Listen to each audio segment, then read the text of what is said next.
आज की इस वीडियो में हम जानेंगे कल्चर बैरियर ऑफ कम्युनिकेशन, यानी कि संस्कृति में आने वाली बाधाएं। यानी कि एक इंसान की संस्कृति दूसरे देश की संस्कृति से मैच करती हो, ये जरूरी नहीं है। इवन भारत देश में भी एक जगह की संस्कृति दूसरे संस्कृति के साथ मैच करे, ये भी जरूरी नहीं है।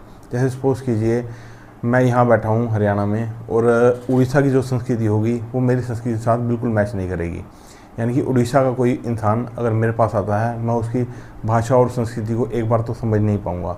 जैसे कि आपने सुना भी होगा, एक गाना भी आया था वाई दिस कोलावेरी दी। यानी कि ये जो गाना था एक हरियाणा के बंदे के लिए समझना उतना ही मुश्किल है, लेकिन उसी जो वहाँ का रह रहा है उसे वो गाना बिल्कुल अच्छे से समझ में आ जाएगा।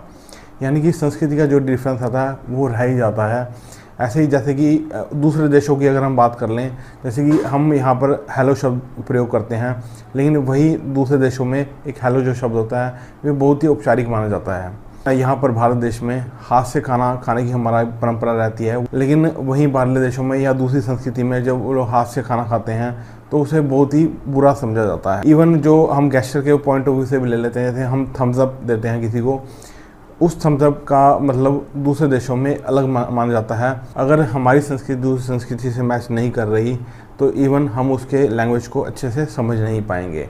इवन जब मैं सपोज करो मैं सिर हिलाता हूँ, इसका मतलब हमारे यहाँ हाथ समझा जाता है, लेकिन दूसरी संस्कृति में इसका मतलब ना समझा जाता है। इसलिए कम्युनिकेशन में बैरियर का काम को हटाने के लिए हमें संस्कृति को अच्छे से समझना बहुत ज़रूरी है।